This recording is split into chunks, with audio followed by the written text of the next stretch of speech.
नमस्कार, मैं चंदन कुमार और आप देख रहे हैं अपना पसंदीदा चैनल अंगवानी। साथियों, होली का माहौल है, होली आने वाली है और ऐसे में 8वें वेतन आयोग का रंग आपके ऊपर चढ़ जाए तो खुशी जो है दुगनी हो जाती। तो हमारे साथ बात करने के लिए all India railway federation AIRF के असिस्टेंट जनरल सेक्रेटरी और नॉर्दर्न रेलवे मेंस यूनियन के अध्यक्ष SK त्यागी सर हैं। सर, बहुत स्वागत है आपका अंगवानी पर। बहुत धन्यवाद आपका। सर, होली की शुभकामनाओं में अगर आप थोड़ा सा 8वें वेतन आयोग पे कुछ बता दें, उसमें गुजिया कैसा रहेगा, है ना, और जो मिठाइयाँ हैं वो कैसा रहेगा, तो होली की खुशी थोड़ा मिठास जो है दुगनी हो जाएगी। सबसे पहले तो मैं सभी अपने श्रोताओं को जो आपके संगवानी के बहुत ज़्यादा जिसके फैन हैं जी, उनको सबको होली की बधाई देना चाहता हूँ। होली उनके लिए मंगलमय हो। वो हंसी खुशी का त्यौहार है, साल में एक बार आता है, रंग बिरंग का त्यौहार है। उसमें वो लोग खुश हो, खेलें, मनाएं और उनका भविष्य जो है उज्जवल हो। साथ में उसके थोड़े दिन बाद ईद उल फितर भी आने वाला है। 10-15 दिन के बाद अपने साथियों को भी मैं बहुत, क्योंकि रमज़ान का मुबारक महीना चल रहा है, उनको मैं मुबारकबाद देना चाहता हूँ। वो भी इसको अच्छी तरीके से मनाएं और खुदा से, अल्लाह ताला से इस बात की वो करें, गुजारिश करें कि तमाम देश में अमन चैन रहे और देश जो आगे बढ़े, सबको मिलजुल करके।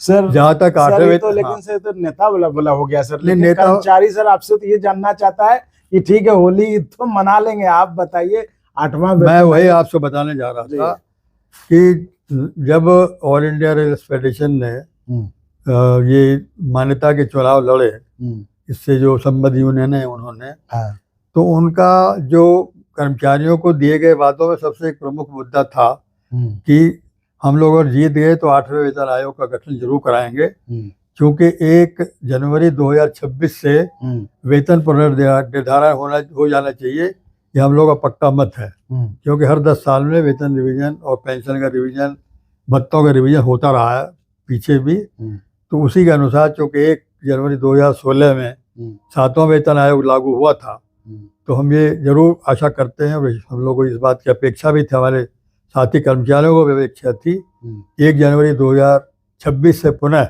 नए वेतनमान लागू हो जाए, भत्तों में भी सुधार हो जाए और पेंशनर जो उनको भी उसमें पेंशन में भी सुधार हो जाए। तो ये जो वादा था, इसको हम लोगों ने ये भी घोषणा की थी, हमने, हमारे साथियों ने, कि अगर सरकार जनवरी के महीने में इसकी घोषणा कर देती है तो बहुत हम लोग उसका स्वागत करेंगे। ठीक है। और अगर उसको कहीं और डिले किया जाता है, उसमें देरी की जाती है, तो निश्चित तौर पर हम लोग आंदोलन करने के लिए विवश होंगे, क्योंकि हम उसको और ज़्यादा टालने के को बर्दाश्त नहीं कर सकते। मुझे इस बात की खुशी है कि सरकार ने उस बात को थोड़ा गंभीरता से लिया और इस बात की घोषणा कर दी समय रहते कि हम 8वें वेतन आयोग का गठन करने जा रहे हैं। और इस बात की भी मैं आपको एक बात, ये संतोष है हम लोग इस बात का कि लगता भी है कि सरकार ये चाहती है, जैसा उन्होंने कई बार कहा भी है, कि हम ये चाहते हैं कि ये जो वेतन आयोग है ये समय रहते अपनी सिफारिशों को फाइनलाइज कर ले, जिससे कि ये सिफारिशें जो है 1 जनवरी 2026 से जो इसकी ड्यू डेट है उससे बाकायदा लागू करने की स्थिति में हो। सर, आप लोग को तो हमेशा लगता है सरकार चाहती है कि अच्छा करे। नहीं, मैं आपको इसका उदाहरण दे रहा हूँ, मैं वैसे ही कोई हवाई बात नहीं कर रहा हूँ।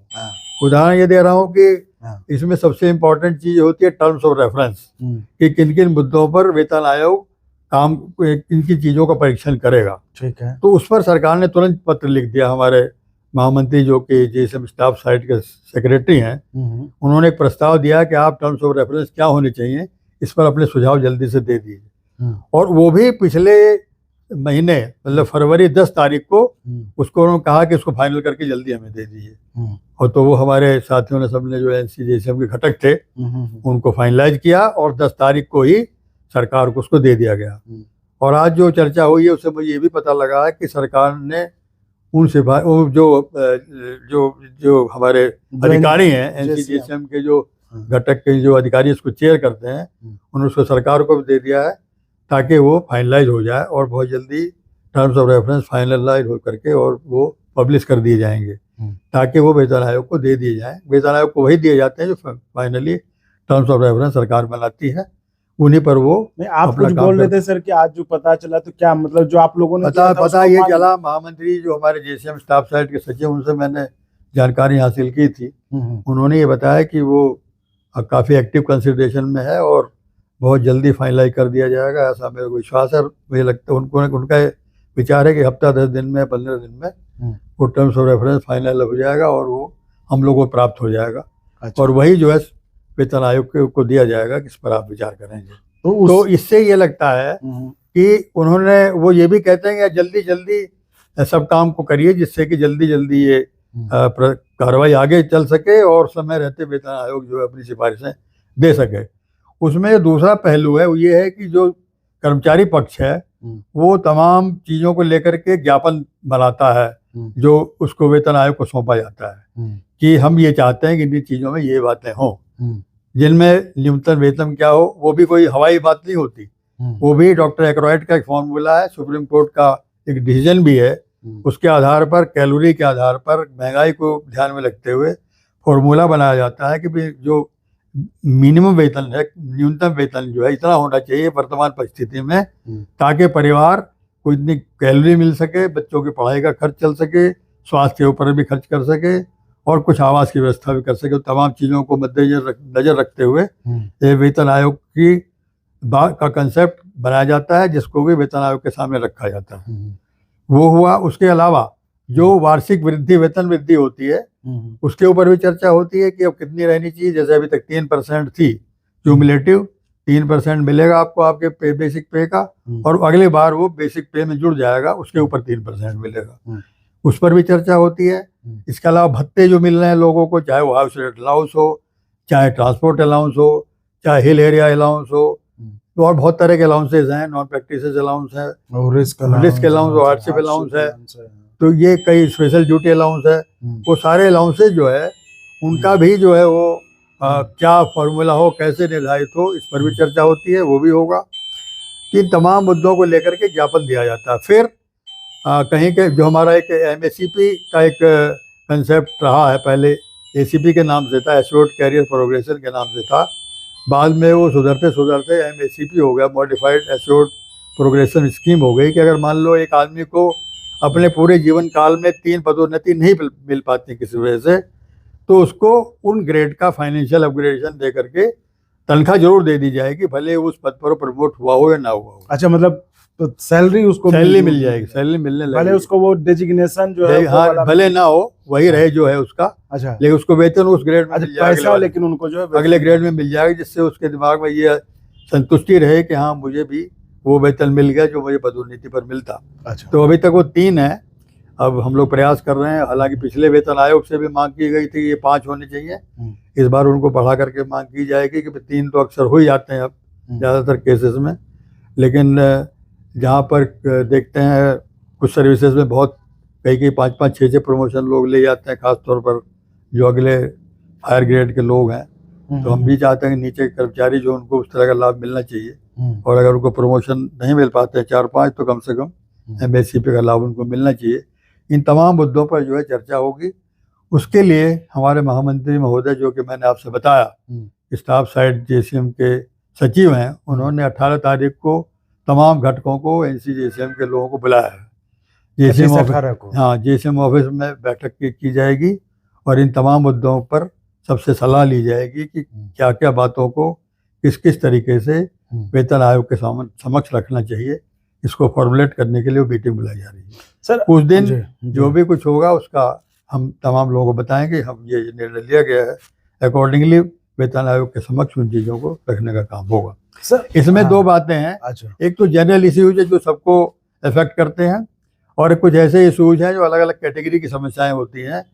तो ये NCJCM पहले तो उन मुद्दों पर एक कॉमन कंसेंसस बनाने का प्रयास करेगा कि जो सबको अफेक्ट करते हैं, जैसे न्यूनतम वेतन हुआ, और आपका वेतन वृद्धि की बात हुई, अलाउंसेस हुए, रिटायरमेंट बेनिफिट हुए, पेंशन हुए, उसका फॉर्मूला हुआ। इन तमाम चीज़ जो सबके लिए एक जैसे होते हैं, उन पर ज्ञापन बनाया जाएगा। और साथ में फिर रेलवे के लोग अपना अलग से ज्ञापन देंगे, जो रेलवे की डिफरेंट कैटेगरीज हैं जिनके वर्किंग कंडीशन अलग अलग है, उनकी जो समस्याएं जो उसमें सुधार हो सकता है उस पर भी एक अलग से ज्ञापन बना करके देने का काम होगा।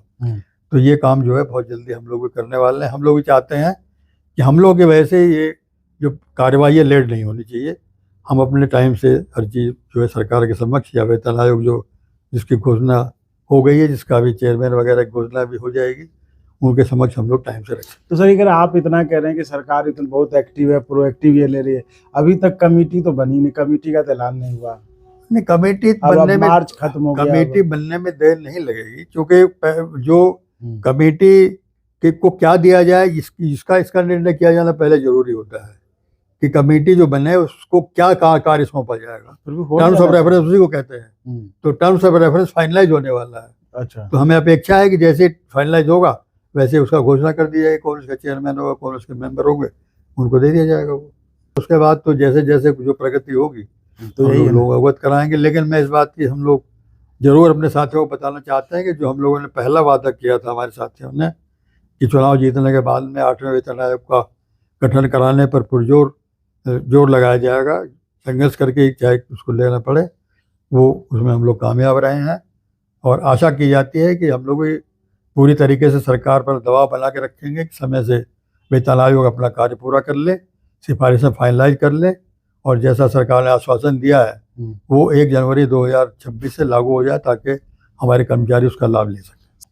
तो ये थी हमारी खास बातचीत एसके त्यागी सर से, जो बता रहे थे कि 18 की जो बैठक होने वाली है, यानी 18 मार्च, यानी होली के बाद, होली के तुरंत जब होली का रंग नहीं उतरा होगा उनके बाद, तब ये लोग तय कर लेंगे कि आपका फिटमेंट फैक्टर क्या होगा और उसी से मतलब मुझे लगता है कि आप न्यूनतम वेतन क्या होगा, फिटमेंट। लेकिन आपको तो हमारी मांग में हम क्या मांगेंगे, तो हमें तो लगता है कि आपको तो सबसे ज्यादा है कि बस हमारा फिटमेंट फैक्टर हो जाए, पता चल जाए, तो होली का रंग शायद आपके लिए और मतलब गहरा हो जाएगा।